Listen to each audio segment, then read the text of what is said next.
Assalomu alaykum aziz qarindoshlar. Bugun 2021 yili 1-oyning 6-kuni chorshanba. Men odatda chorshanba kuni video ishlamaydim. Lekin bugun bek muhim kun bo'lganligi uchun hozir bu qatimqi Amerikaniki prezidentlik saylovidan qanday natija chiqadi deb uni ko'z tikayotgan qarindoshlar bek ko'p. Shulardan ba'zilari chorshanba kuni bir necha minut olsunmu bir video ishlab bu nima ish bo'lganligini bir tushuntirib qo'ygan bo'lsangiz deb iltimos qilgan. Shunga men sizlarga bugun qisqachalam so'zlab beray deb chiqishim. Bugun men idoraga berib tajriba ishlagan.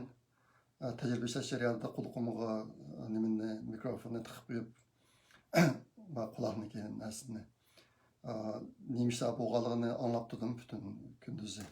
Bir tarafdan tajriba ishlab biz faraz qilgan natijani hech qaysi chiqmaydi bu qatimqi bugungi faoliyatda. Bugungi asosiy faoliyat nima degan chog'da Amerikaniki kongressida yig'in ochilib, bu yig'inga Amerikaniki muavin prezidenti Mike Pence riyosatchilik qilib, har qaysi shtatlar yo'llagan biletlarniki dipopsini echib, biletni sanaydigan ishdi. Bugun shu ish bo'lmoqchi. Agar ba'zi shtatlarniki natijasiga senatordan bir odam, avam palatasidan bir odam qarshi chiqsa, bu avam palatasi va kengash palatasi ikkiga bo'linib, ayrim 2 soatdan munozara berib, ondan keyin bir natija chiqaradi bundan. Lekin bu bugun nima ish bo'ldi desanglar, bu ishlar boshlanib 10 minutlik vaqt o'tgandan keyin bugun Washingtonga berib namoyish qilayotgan kishilardan bir qismi shu yig'in o'tayotgan kongressniki binosiga bosib kiribdi.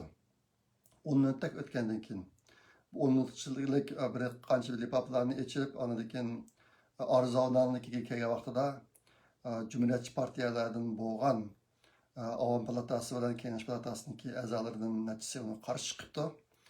Chiqqandan keyin ikkiga bo'linib munozara operasiyasini boshlab, ozroq vaqt o'tgandan keyin bu kishilarniki bosib kirish voqealari yuz berib, ashundan bilan yig'inni shu vaqtda to'xtatib, butun kongress a'zolarini taqib, ularning yer ostidan mang'an yo'llar va shu yo'llar bilan taqab ketibdi. Michael Pence shu. Ashundan bilan bu faoliyat tugamay bugun to'xtab qoldi. Bugun Washingtonga nait ko'p kishilar namoyishga bordi.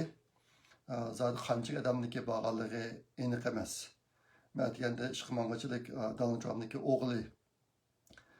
o'g'liniki so'zlagan nutqlarini anglab mangandim. Va u so'zida Giuliani degan Donald Trumpniki advokati uni so'zida tashlab bo'lgan.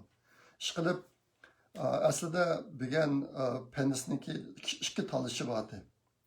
Birisi bugun boshlagan shu.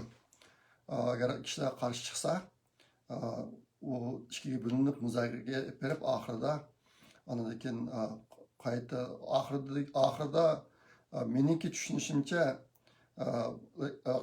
bu biletlar 6 shtatniki bileti e'tiborga ilinmay qolib qolsa, Donald Trump bilan Biden har ikkisiniki bilet soni 270 ga bormaydi. Shuning bilan Avam palatasi va Kengash palatasi ayrim bilet tashlashga ish bo'ladi. Lekin ish bo'lmaydi.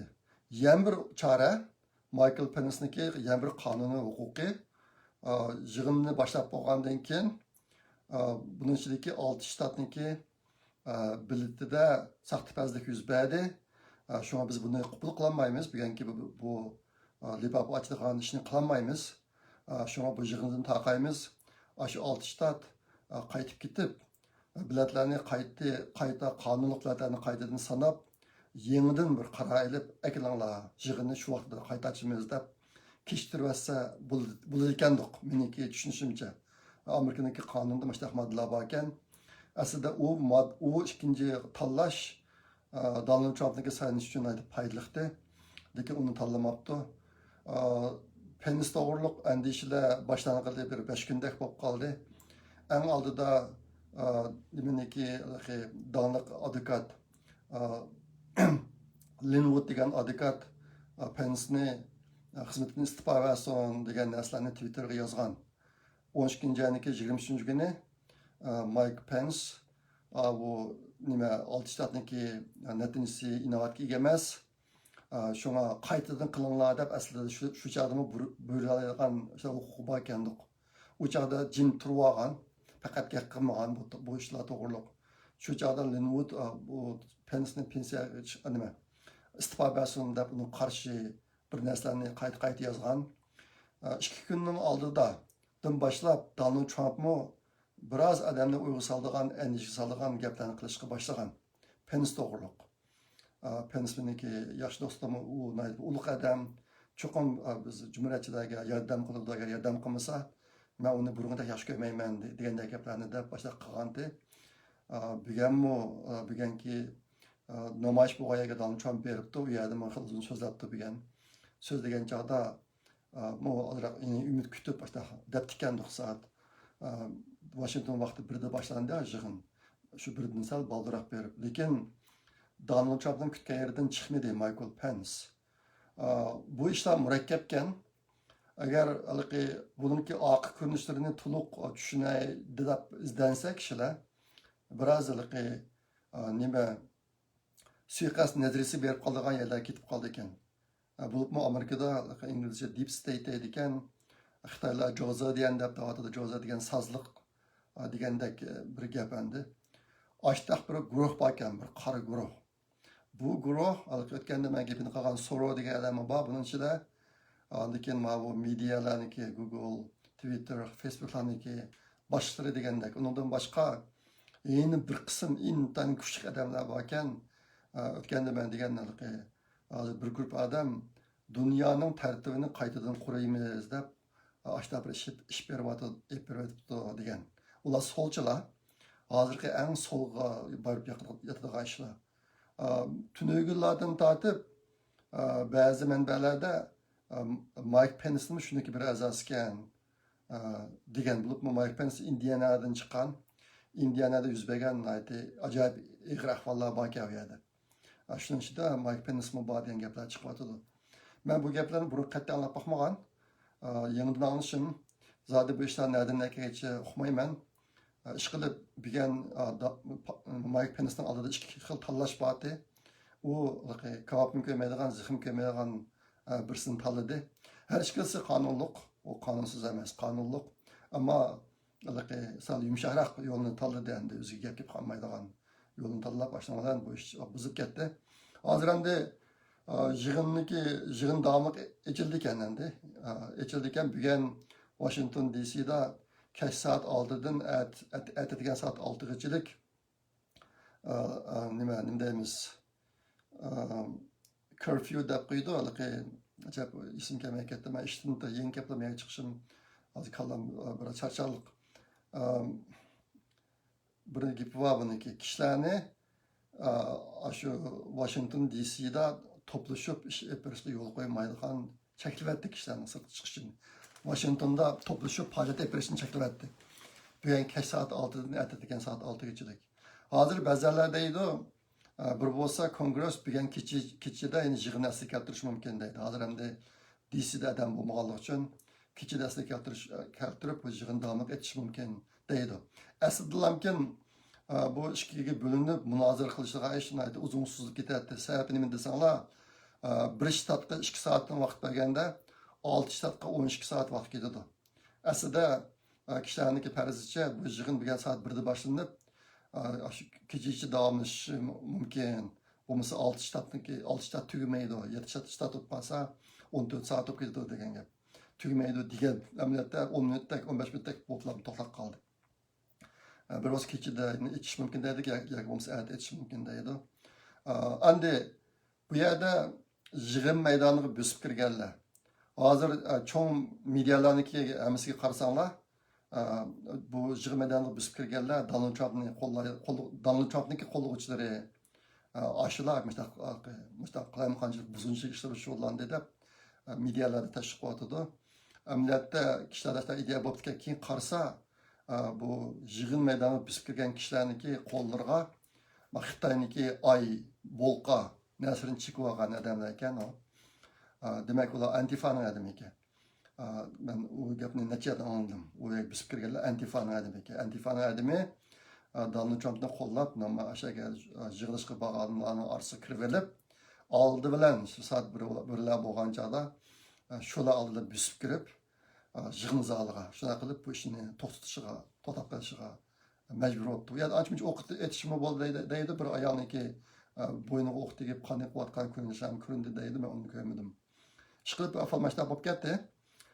Donald Trump taki bugunga qadar oltinislar Washington DC'ga berib namoyish qilinglar, to'planinglar deb chaqirib kelgan. Bilgan vaqa bo'lgandan keyin bo'ldi, uyinglar ketinglar.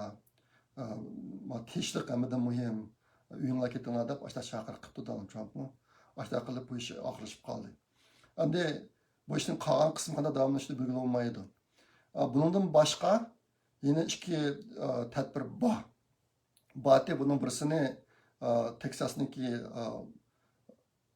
senatörsi Ted Cruz o'tirib chiqargan Kongress bir 10 kishilik bir guruh tashkillab 10 kun vaqt ajratib, 6 shtatda yuz bergan saylamdagi saxtapazliklarni tekshirib, andan keyin bir qaror olsin degan bir taklifni bergan. Ammo bu takliflarni bu Amerikadagi sotchilari birinchi ayning 22 kundan keyin o'ylashimiz degandek bir narsalar bilan bu qatim o'ylashmaydi buni. Jimni turib oldi bular mana shu aytgan chog'da. Xabarlarda bor birinchi ayning 20 kuni aslida yeni prezident huquq chiqdi endi.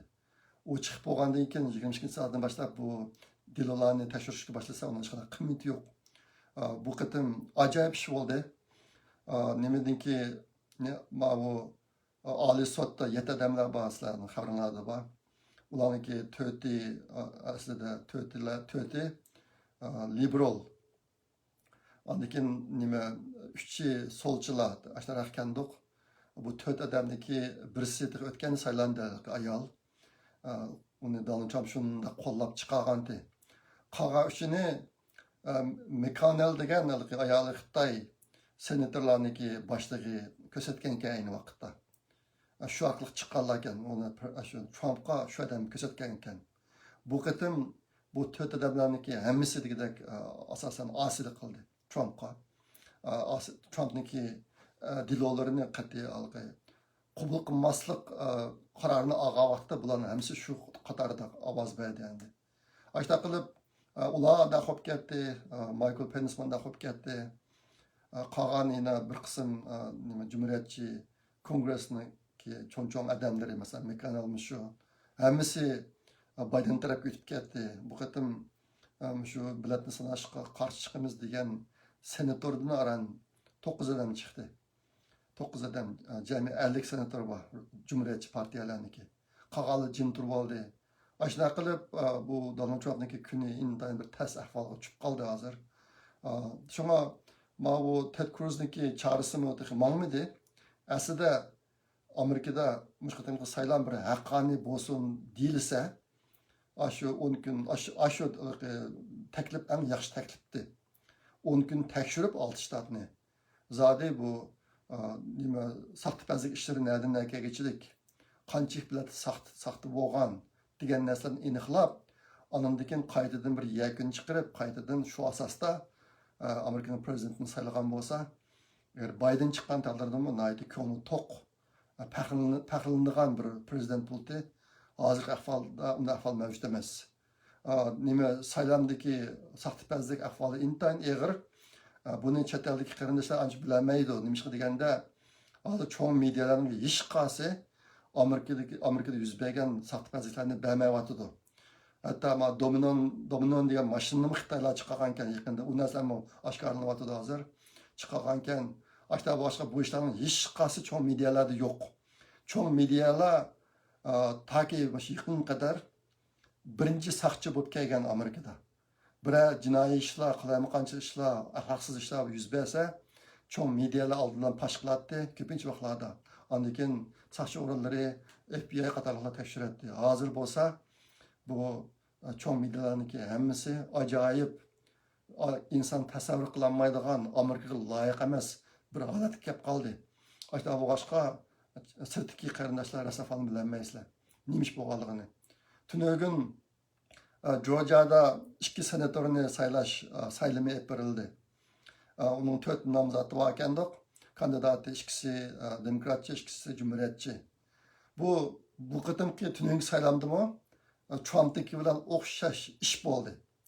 Nimishqa degan chog'da bu cumhuriyetçiler esa yuqori demokratchilar ostroq berib, 2 qatim to'xtab qo'yibdi, bilat sanashni to'xtab qo'yib, 2 qatim to'xtagan chog'da demokratchilarniki tikuchardaklar ustiga chiqib mundaq mongan.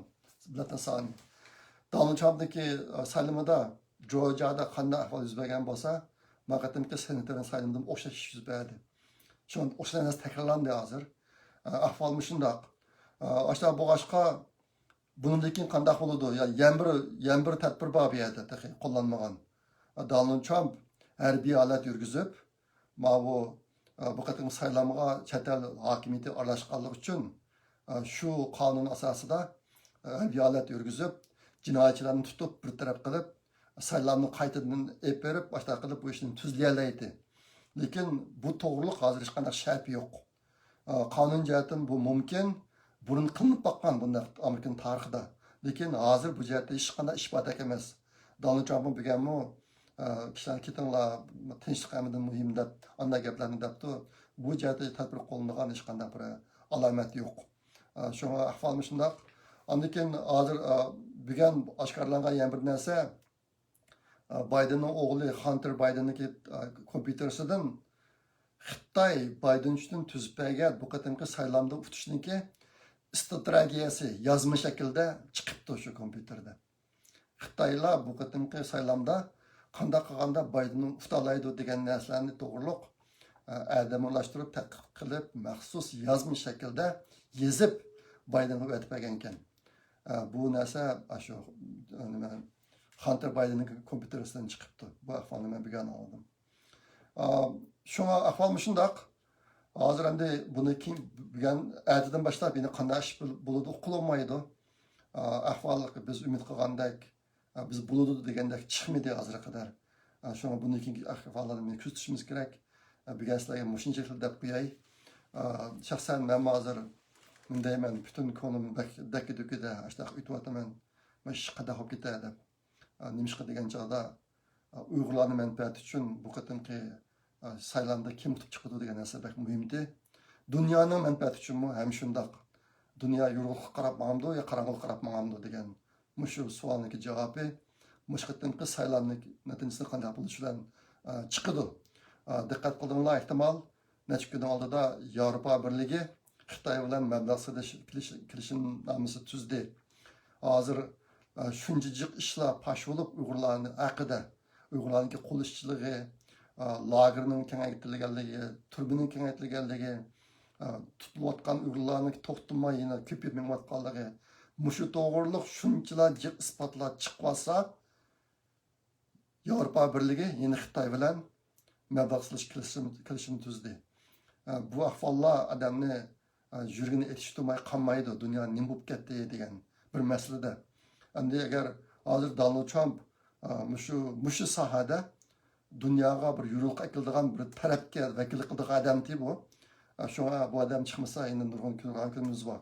Meniki yana bir ansiraydigan kunim ahvol agar bu qatim saylam shundaqlamkin tugab saxta bilatlarniki qarshi bir taraf qilinmaylamkin Biden utdi deb e'lon qilayotgan taqdirda Amerikada bundan uzun muddatlik ishlar yuz berishi mumkin. Bu ishlarning beshi boshlandi.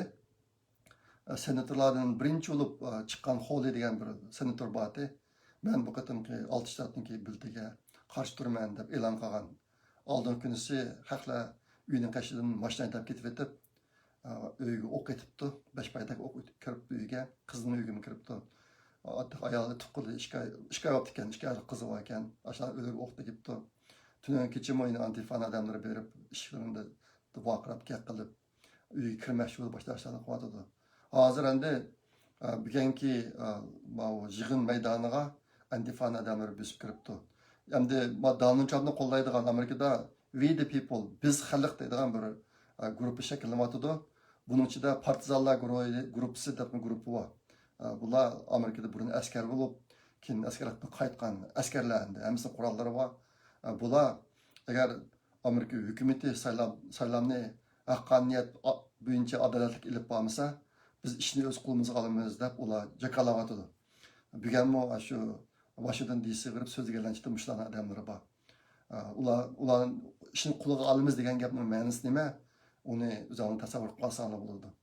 Agar bu qatimki saylov agar adolatli bir ahvolda oxirlashmasa, bundan keyin yana nurg'un ishlar yuz berishi mumkin. Meni eng sirtadigan yana bir taraf shu. Bugun sizlarga mushtakil deb qo'yay. Xudoyim bo'lsa, juma kuni normal videoni chiqaraman. Ma'qulmasa, kelar qatim ko'rishib omon bo'linglar. Xayr xo'sh, Allohga omonat.